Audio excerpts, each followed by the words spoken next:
grandpa stole his first buggy in 1892. I met your grandma pig slopping in 46. Oh, every Christmas we'd visit my Uncle Fred in prison.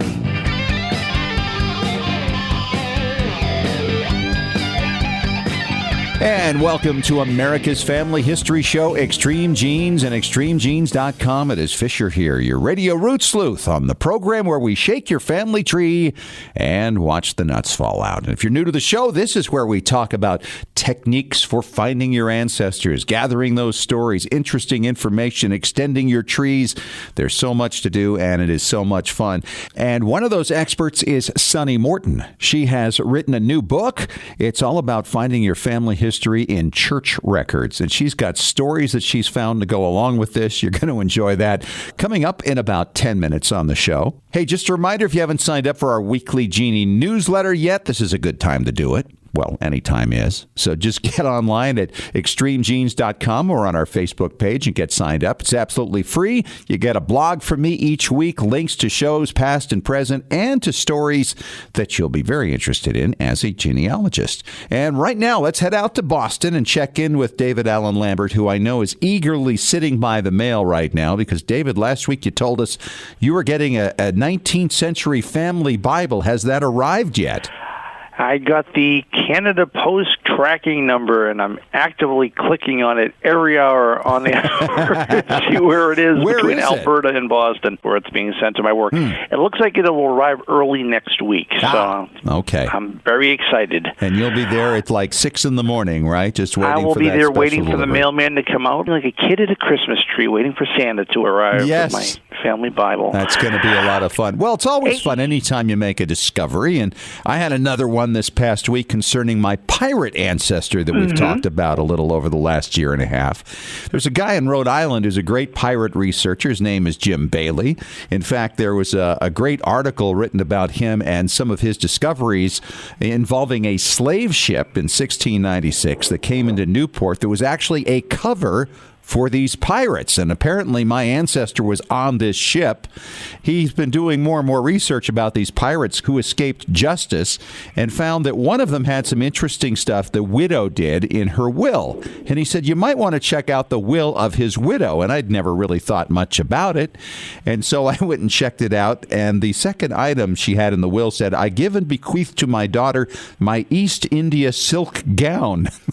Oh, really? Where do people get that in 1741, you know? Not at the local mercantile. I can tell you that sounds like pirate booty to me. Yeah, that's kind of the way I'm looking at it, too. So that was kind of interesting. She also had a silk quilt and a long velvet hood that she was leaving her daughter. So very interesting items for the wife of an alleged pirate. Well, I'll tell you, since we're dealing with the 17th and 18th centuries, let's kind of stick there for our Family Histoire news and go over to Devon, England. In Devonshire, of course, you know, the Pilgrims left in 1620 from Plymouth. And in fact, in 1934, a commemorative set of steps was built in Plymouth to commemorate where the location was. It may not be where they think it is. And in fact, you and I, Fish, can't even visit that location. Really?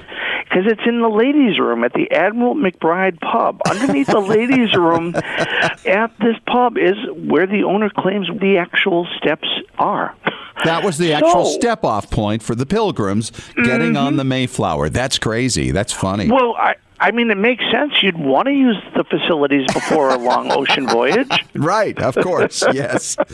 I want to say that I love genealogy when it digs into the past, but also sometimes archaeological stories are what we'd like to talk about on the show. And there had been a rumor about an old ancient tunnel in Paisley in Scotland. Well, archaeologists found it. It's over 100 meters long, and it was built in the 1300s, and this beautiful archway. It kind of looks like a cistern system, but they didn't know it was there, and arches are still intact after over 800 years. Wow. It's amazing. So you just never know what lies under the streets. Maybe they'll find somebody's ancestor. Well, let's go forward a little bit into current days. You've heard about that FaceApp that's trending on the Internet? Oh, yeah. It's all over the place. In fact, I got a picture of my son at age 70 And it was really interesting because I looked at it and I thought, you know what? That is what he's going to look like when he's much older. That's true, and a lot of people are using. In fact, my wife took a photograph of me with American flags in my hat. But now we're understanding that is a Russian-developed app that may be able to hack into your Facebook photos, and you might get ransomware and all this sort of thing. So if you've used it, that's fine. Delete it now is my advice, my tech advice. It looks like it's causing problems. But yeah, I now look like the brother of the 87-year-old cousin of my mother who's sending me the Bible. So I thought to myself, I said, here, look, I look just like your dad. That's fun. Oh, you just never know what you're going to find. No. One of the things that I love is breaking news. And Sharemark genealogist Melanie McComb, who we have working here, passed something under my nose right before we went on the air. I hope that you haven't recently ordered an English probate after 1857 from probatesearch.services.gov.uk, because Find a Will, as it's commonly known as, has gone in price from £10 a search to £1.50 a search. Wow, which is nothing. That's a really good deal. It really is. So if you have any later UK family after 1857 that left the will, go check it out now and order up accordingly. The blogger spotlight shines upon a good friend on social media, Elizabeth O'Neill. And Elizabeth O'Neill has an intriguing blog called MyDescendantsancestors.com. And she does a link up every month called the Genealogy Blog Party, which is kind of fun. I got involved in it once in the past. And it allows people to network together that are bloggers or maybe just follow blogs. So you can check out her blog at MyDescendantsancestors.com. Well, that's about all I've got from Beantown this week. If you're not a member of American Ancestors and you didn't see me dressed in an 18th century costume trying to bring you into the library last week, well, you can still come in for $20 savings and become a member at AmericanAncestors.org using the coupon code EXTREME, as always. All right. Thank you very much, David. And, of course, he's going to be back for our Ask Us Anything segment at the back end of the show. Coming up next, it's Sunny Morton. She is the author of a new book that can help you find your family history in church records. You're going to want to hear what she has to say and hear some of her stories as well when we return in 3 minutes on Extreme Genes, America's Family History Show.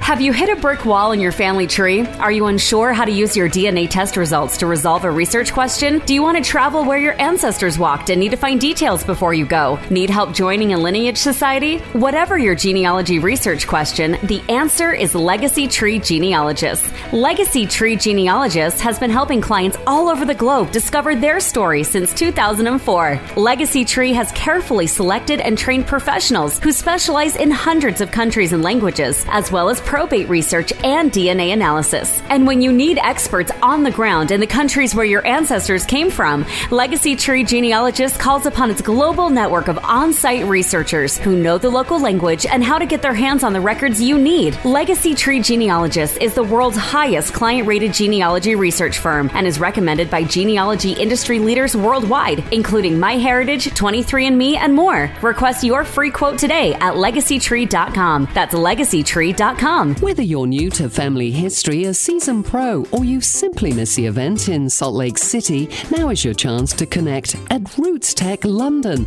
That's right, the world's largest family history conference is expanding to London, October 24 through 26. Join us for 3 huge days of discovery and make connections to your past. Enjoy world-class entertainment, interactive booths, and hundreds of hands-on classes. Oh, and did I mention that world-famous entertainer Donny Osmond is one of the featured keynote speakers. Purchase your 3-day Roots Tech London pass today. Passes start at only £49. Learn the latest about DNA, explore recently released record sets, and interact with exciting technology. Join the excitement, join the fun, discover your family. Discover Roots Tech, October 24 through 26 at the XL London.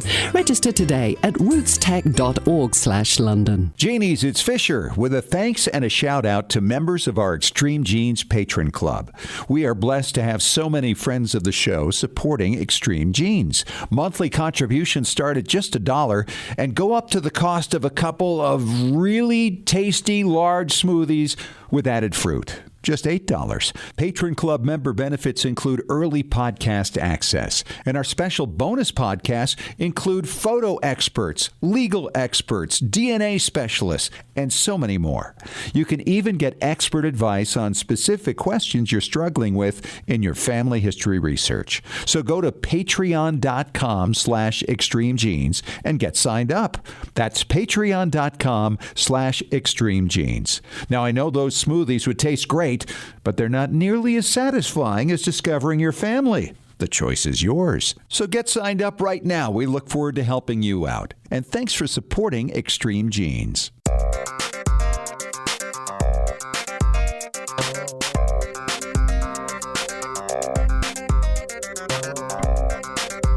And welcome back to America's Family History Show, Extreme Genes and extremegenes.com. Fisher here, your radio root sleuth. Very excited to have my good friend Sonny Morton back on the phone with us today. Hi, Sonny. How are you? Hi, Scott. I'm so excited to be here today. Oh, I'm so thrilled to have you. She has written a new book called How to Find Your Family History in U.S. Church Records, a genealogist's guide. And, you know, we always hear from listeners saying, how do I get started? What are some of the primary records? Well, obviously, there's the census records. And then there are things like this, because they often, well, they always do, really. They precede many of the vital records, the birth, death, and marriage records that you would order from government sources. And I guess I'm looking at this thing. It's pretty lengthy and pretty detailed and covers so many different denominations. My first question is, Sonny, how in the world did you have time to do all of this, compile all this information? It's incredible. You know, Scott, I wish I had a better answer than I don't know. How do you find time to do the things that really matter to you? This was a labor of love. I came across church records. My sort of glory hallelujah conversion to church records happened several years ago when I was volunteering here in Cleveland, Ohio, at an archive, and I started inventorying all their old church records from lots of different denominations. And I was stunned at the kind of stuff it had in them. I was already teaching people how to do their genealogy, and nobody was really talking much about church records and how to find them. And so it really became a passion for me, especially once I started having my own discoveries in church records. And then you better believe I was ready to convert everyone to using church records. And so it's taken a long time to get it to press, and I couldn't have done it without my co-author, Harold Henderson. But as a team, we worked through the last several stages of the book's publication, and genealogical publishing was super patient and super responsive because they felt like it was a really important thing to get out there. They feel like it covers a gap that we've had in our genealogical education, is looking at the church records, not from Germany or from other countries, but here in the United States, where there's a strong tradition of churches and record keeping. Boy, and it covers so much ground, and a lot of it just isn't digitized yet, right? Because, I mean, each congregation is just usually a pretty small group, and maybe you can get some larger group records. But on the whole, we usually see the government records first, but these are kind of the hidden nuggets. I myself discovered something similar with New York, with Methodist marriages back in the 90s, and I published 2 volumes of those. 41,000 marriages in there that a lot of people have used, and I'm just looking at this thinking, wow, this is great to see how each denomination is going to work on its own.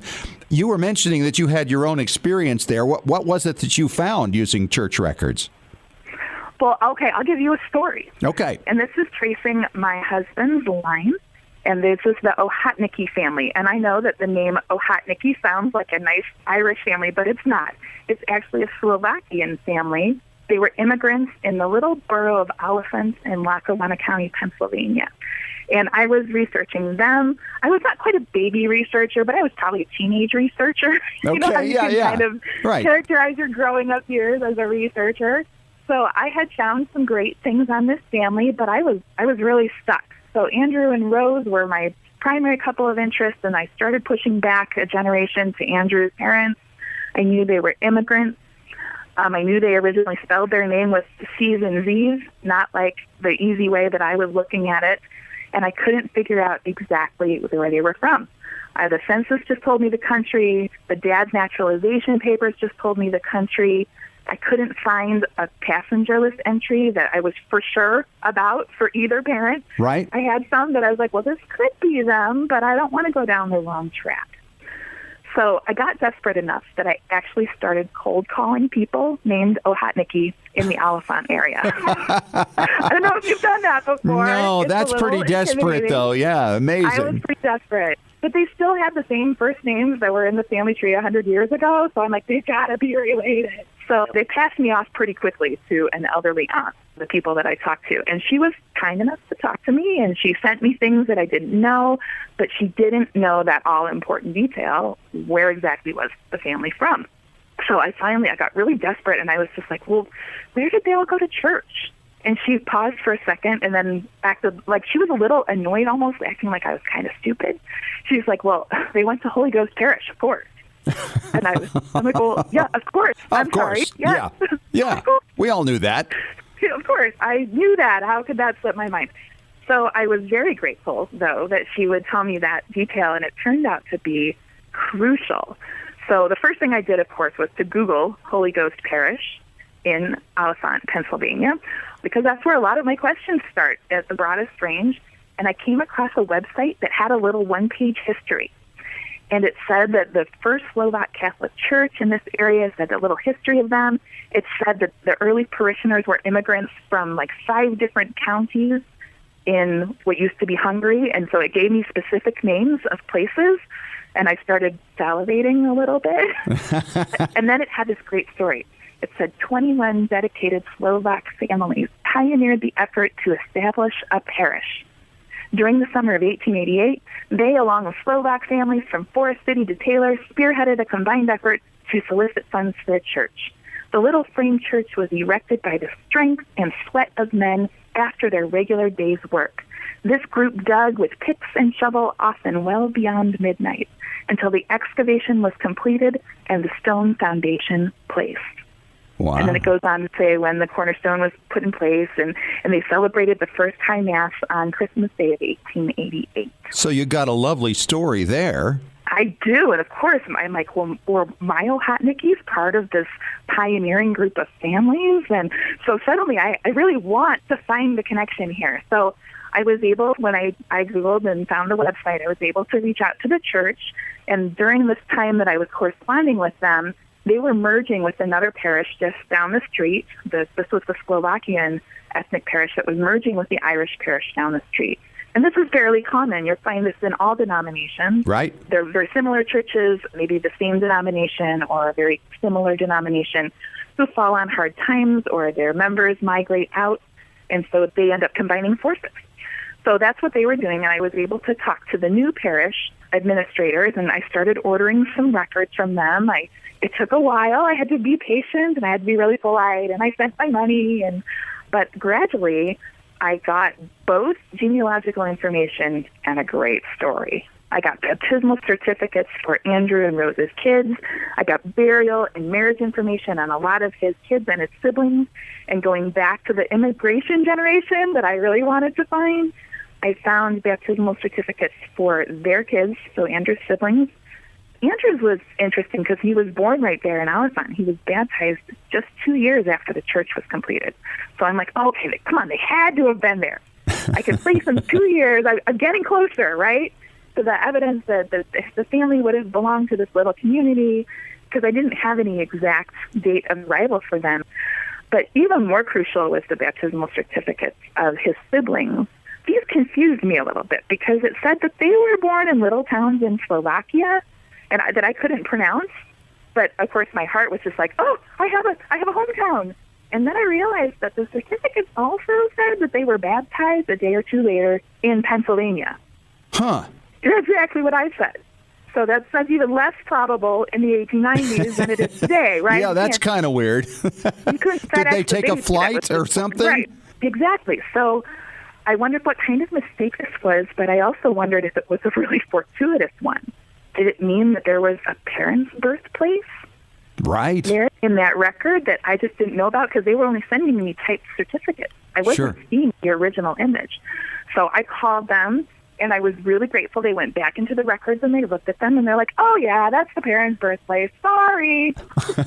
Yeah. And I said, I'm not sorry at all. Right. Well, but the fact that you recognized it says a lot right there. That was really important. And you know, that's the thing when anybody's doing this stuff, that they have to take transcripts, especially with a grain of salt, and even the original records, because you don't know if the record keeper fully understood what somebody was saying or they didn't misinterpret it or something. Right. That's absolutely true. You have to pay attention to what you're looking at and think from a common sense point of view. What it's saying to me, is that even really possible? And if it's not possible, then what could have gone wrong in the process of giving me this information? What could possibly have gone wrong? Exactly. Did they transcribe it wrong initially? Did they write it wrong initially? Did they write it wrong just for me when they made me the certificate? So, yeah, you just have to kind of think it through. But you can imagine me, I was doing all kinds of happy dances. Oh, yeah, absolutely. Cartwheels in the hall. And I right. understand how that stuff works. And it is fun. And it's very difficult in many cases for many families to get across the pond. And these church records are great for that and all kinds of other information. So it sounds to me overall, Sonny, you've had a lot of success in identifying people and their ethnic origins, which often are very difficult to do in standard government records, right? That's absolutely true. Those overseas birthplaces. In fact, there was a study that was published several years ago of German American church records saying that the overseas exact hometown appears in up to 75% of those German American church records. Oh, wow. It's way more than it appears in any other kind of resource that we would normally go look for it in. So especially for that immigrant transition generation, church records can be incredibly powerful. I love it. All right, I'm talking to Sonny Morton. She's the author of How to Find Your Family History in U.S. Church Records. It's a genealogist guide. And Sonny, when we come back in about 3 minutes here, let's talk about these different denominations and some of the differences between what's in those records, because I know that there are some great things and maybe some not so great things in some of these denominations. That's coming up in 3 minutes on Extreme Genes, America's Family History Show.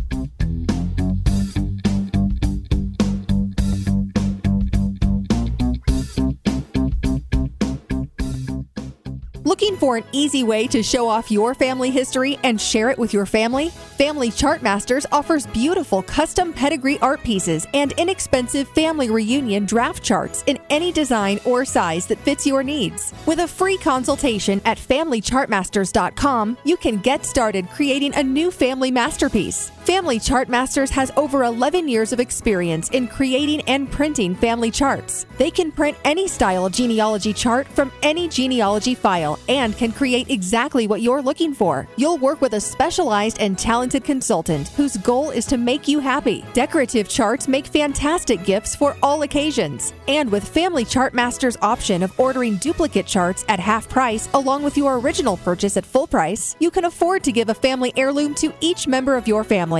Contact Family Chartmasters today at FamilyChartmasters.com for your free consultation. Family Chartmasters will give the greatest care to your family history. Scientific studies have proven that youth who know even a little bit about their family history perform better academically and have a greater sense of personal confidence and stability. Genealogy is its own incredible superpower that arms our children with super strength. But how do you get your child or grandchild interested in studying their family history? That kind of stuff is just for grandmas, right? Not anymore. ZapTheGrandmaGap.com leaps the generation gap in a single bound. Author Janet Havorka provides you with useful and timely advice on helping the young people in your life become engaged in their own family history. Janet has an entire collection of books to inspire the young and the young at heart in fun, interactive ways. She also offers creative tips and advice on her blog and in her free weekly newsletter. Stop by ZapTheGrandmaGap.com today to sign up for Janet's free email newsletter with 52 weeks of easy tips, free downloads, and order your set of resource books and workbooks.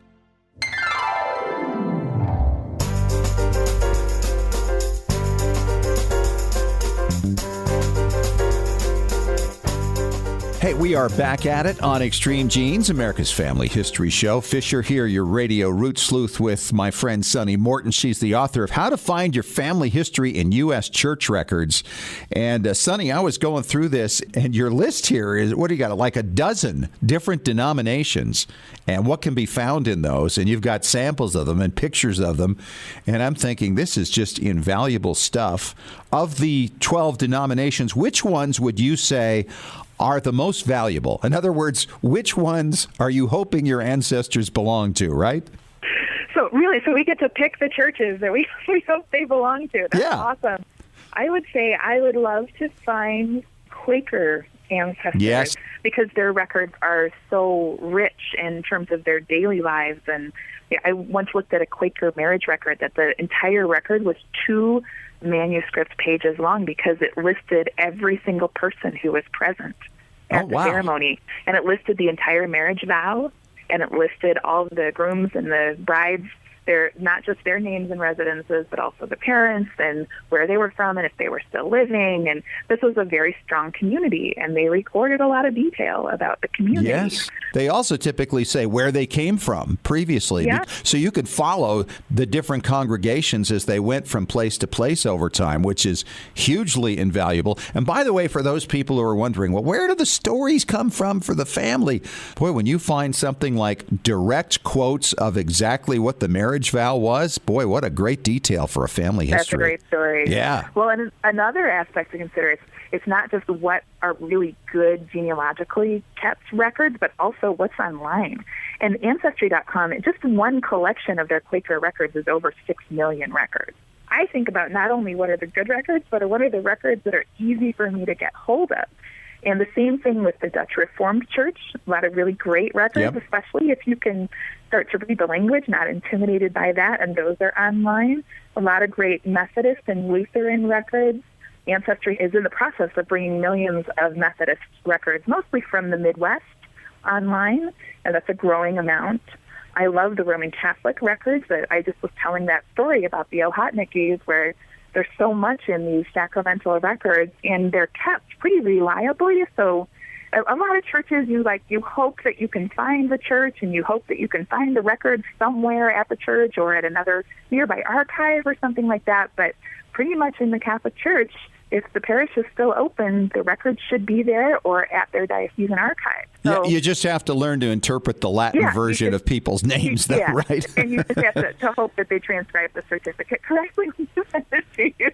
So, I mean, there's caveats for each one of these, but there's a lot of them that are really strong in terms of, and really, really promising. Yeah, I guess it's not fair to only focus on the ones that are online because, like I mentioned when I started looking for Holy Ghost Parish, the first thing I did was Google it. And even though I didn't find the records online, I found the place to look for the records online. Right. And I found that short little history that I read about the pioneering families. So there's often a lot to find online, even if the records themselves haven't been imaged and indexed on your favorite genealogy website. Right. And I'm sure a lot of people are very helpful back at these various parishes and churches in providing you copies of those records. I had a situation a week or two ago where I found online that there was a deed involving a couple of ancestors, and I reached out to the archive, and somebody just went and took their cell phone and snapped a couple of pictures and texted them to me the next day. I'm thinking, how cool is this? That's fantastic. And the archives, they're in the business of providing this kind of information. So archives and libraries are a wonderful place to find old church records. When you start to get to the ministerial offices, like if you're actually talking to the parish or the church congregational office that's still in business, I think it's important for us to remember that their priorities are the living. They care about the couple who's in crisis down the street, or the funeral sermon they're going to be preaching the next day, or the luncheon they're hosting, or whatever. So we shouldn't be demanding things from them, saying, hey, I want this right now, today, by 5 o'clock, close of business? Exactly. We should be patient. We should understand these are not public records. They do not have to release them to us. And we should understand that they're a nonprofit who doesn't necessarily need to invest any time or effort into our request. So it really helps to grease the wheels when you send a donation check to the church. Absolutely. And, the other thought on this, too, is that if somehow we provide a bad experience for them, we have kind of fouled things up for people who come after us that may want to reach out to them for records. That's absolutely true. So I always say, please, be respectful when you reach out, be brief with your requests, and be precise. Don't say, please see if you can find the name of my ancestor in any of the volumes of your old histories or anything like that. Right? Yeah, and it's important to understand what the histories and the mergings are of many of these places. A lot of these churches have their histories online. That's really easy to find just through a Google search in old books. That's an easy starting point as well. It is an easy starting point to start online, and you should take advantage of every single bit of clues that you can find as to how this church may have evolved over time in its name or its union with another church. But sometimes it's easy to sort of maybe my ancestor was a pilgrim. I can't call the first Pilgrim Church national headquarters today, right? There's no such church. Right. Well, what happened to the Pilgrims? And so you actually have to look at things called denominational trees, which I talk about in my book a lot. And I refer everybody to all the ones that I have found online. Okay, this is a family tree of those who participated in, what became the Congregational Church in New England. If they belonged to this part of the church, they later affiliated with this church and others affiliated with another one. And so it helps you go to the right archives and repositories to ask the questions if you're looking for churches that may no longer exist or may no longer exist under the same name. So, Sonny, when I look at all these denominations here on your Part 2 list, and it's a really healthy long list with lots of great images as examples here, which denomination would you say carries the least information typically? Now, I know it'll vary from place to place and which time periods and all that, but generally speaking. So I hate to throw somebody under the bus like that. Man, you didn't throw them under the bus. You've got them in the book here. The ones that are probably genealogically the least reliable to exist, and then to be more findable by researchers, and then to have genealogically information in them, I would have to say that it's Baptist records. Of all the different Baptist traditions, whether you're talking about Southern Baptist or some of the African Baptist traditions, I would say that the record-keeping tradition wasn't as high a priority in the Baptist faiths as it would have been for some of these other churches.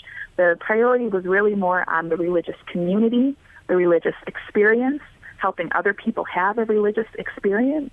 And so it was different in that, by and large, historically, a lot of Baptists didn't necessarily live in urban centers or they had a lot of educational opportunities. There was just a lesser emphasis on record keeping itself. So if you were to say, well, but they're Baptists, I could find a baptismal record. Wouldn't that be awesome? Yeah. Well, yes, it would be awesome. But you have to understand that Baptists practice believer baptism of older people. So when you find a baptismal record, you can't use it as a surrogate for a birth record like you could for, say, a newborn Catholic child.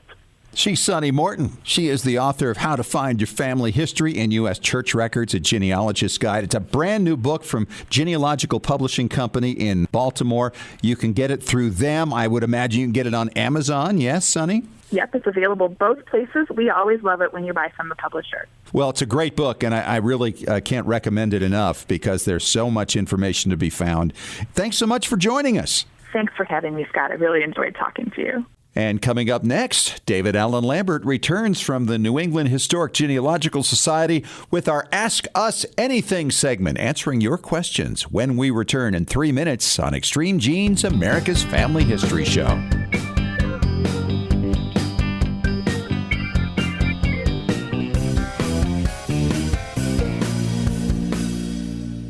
Whether you're new to family history, a seasoned pro, or you simply miss the event in Salt Lake City, now is your chance to connect at Roots Tech London. That's right, the world's largest family history conference is expanding to London, October 24 through 26. Join us for 3 huge days of discovery and make connections to your past. Enjoy world-class entertainment, interactive booths, and hundreds of hands-on classes. Oh, and did I mention that world-famous entertainer Governor Donny Osmond is one of the featured keynote speakers. Purchase your 3-day Roots Tech London pass today. Passes start at only £49. Learn the latest about DNA, explore recently released record sets, and interact with exciting technology. Join the excitement, join the fun, discover your family. Discover Roots Tech, October 24 through 26 at the XL London. Register today at rootstech.org/London. Genie's, it's Fisher with a thanks and a shout out to members of our Extreme Genes Patron Club. We are blessed to have so many friends of the show supporting Extreme Genes. Monthly contributions start at just $1 and go up to the cost of a couple of really tasty large smoothies with added fruit. Just $8. Patron Club member benefits include early podcast access, and our special bonus podcasts include photo experts, legal experts, DNA specialists, and so many more. You can even get expert advice on specific questions you're struggling with in your family history research. So go to patreon.com/extremegenes and get signed up. That's patreon.com/extremegenes. Now, I know those smoothies would taste great, but they're not nearly as satisfying as discovering your family. The choice is yours. So get signed up right now. We look forward to helping you out. And thanks for supporting Extreme Genes. Have you hit a brick wall in your family tree? Are you unsure how to use your DNA test results to resolve a research question? Do you want to travel where your ancestors walked and need to find details before you go? Need help joining a lineage society? Whatever your genealogy research question, the answer is Legacy Tree Genealogist. Legacy Tree Genealogist has been helping clients all over the globe discover their story since 2004. Legacy Tree has carefully selected and trained professionals who specialize in hundreds of countries and languages, as well as probate research and DNA analysis. And when you need experts on the ground in the countries where your ancestors came from, Legacy Tree Genealogist calls upon its global network of on-site researchers who know the local language and how to get their hands on the records you need. Legacy Tree Genealogist is the world's highest client-rated genealogy research firm and is recommended by genealogy industry leaders worldwide, including MyHeritage, 23andMe, and more. Request your free quote today at legacytree.com. That's legacytree.com.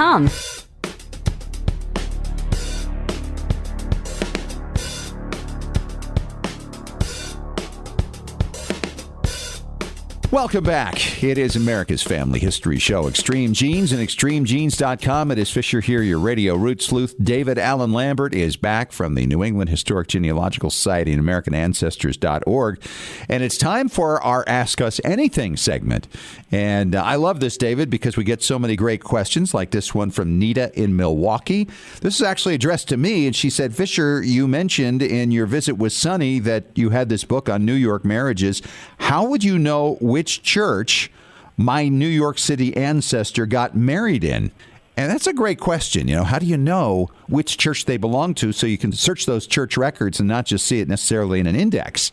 Well, that's something that we even do here in Beantown. I mean, any urban area is a lot easier. Smaller towns, you can usually have a hand pick of under 5 ministers or clergy of any sort. But in the cities, you're dealing with dozens upon dozens, if not hundreds. So city directories are my go-to. Well, the thing is you first of all have to get the marriage certificate of your person and find out the name of the minister. And correct. Then once you have the name of the minister, then you can do what you're talking about, try to figure out what church that person was associated with. And what's really interesting, too, about it, it's not just finding out what's in the church records about that couple, but often there are other family members within that same church. And that's how I broke open one particular line from England, as I recognized the name of a cousin that had been mentioned in some family notes. And that allowed me to go back and find who their people were, which were my people's people. And suddenly the line was broken after 20 years. It was a big deal because of that church record.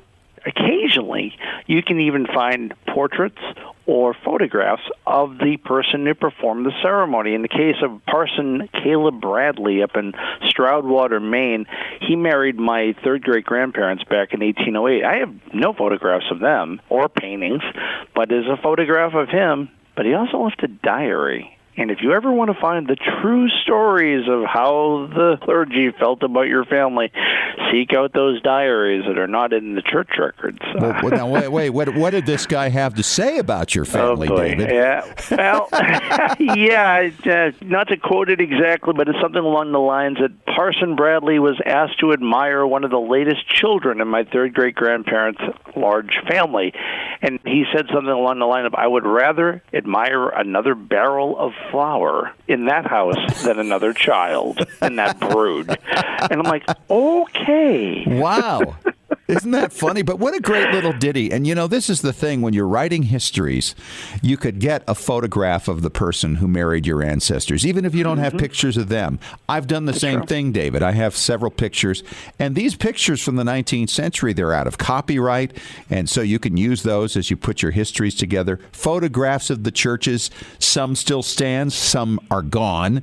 And then you get things like you just quoted there, which is absolutely priceless. Obviously, there was just a little bit of enmity between their minister and this particular family.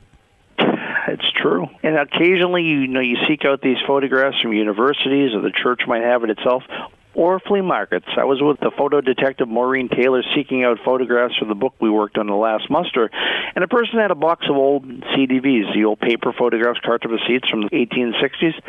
And I recognized one of them. Man poring over a book was the same photograph I had paid 10 years before from a university. I now own a photograph of the man who married my great-great-grandparents in 1844. It didn't say his name on it. I just remembered what the picture looked like, and it matched up 100%. Oh, wow. So you had an original photo now. I do, yeah. Wow. And how much did you have to pay for that? $5. Isn't that amazing? Isn't that great? I paid more for the copy of the picture from Harvard University. Yeah. All right. Thank you very much, Nita. Hope that answers your question. Coming up next, we got another question, David, about military service and spam. Okay. We'll explain coming up next in 3 minutes on Extreme Genes, America's Family History Show.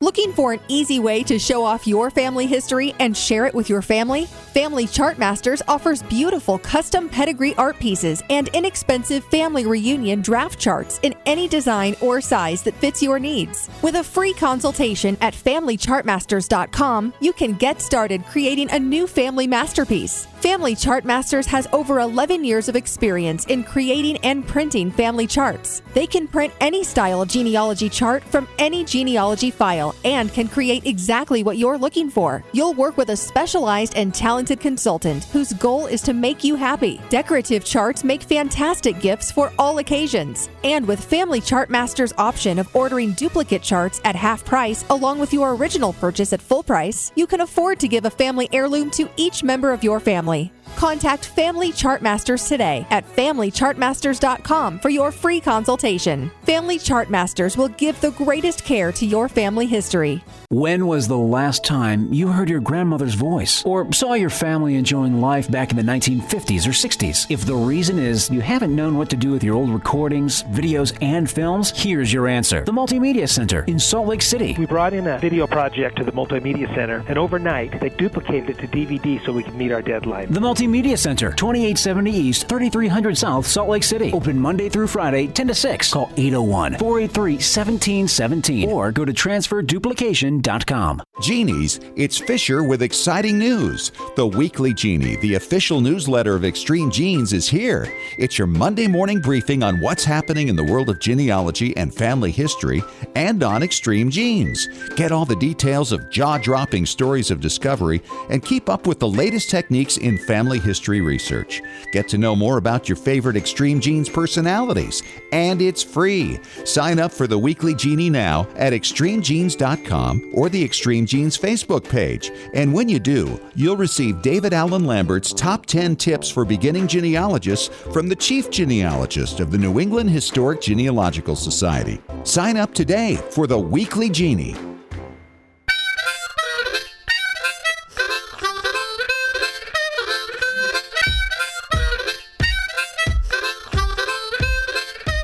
All right, we're back for Ask Us Anything on Extreme Genes, America's Family History Show. I am Fisher, your radio root sleuth. That is David Allen Lambert. He is the chief genealogist of the New England Historic Genealogical Society and AmericanAncestors.org. And David, we have a question from Tom. He's in Tuscaloosa. And he says, David, why was my ancestor listed under spam for his military service? That's a unique question, and I have no idea what he's talking about. Do you?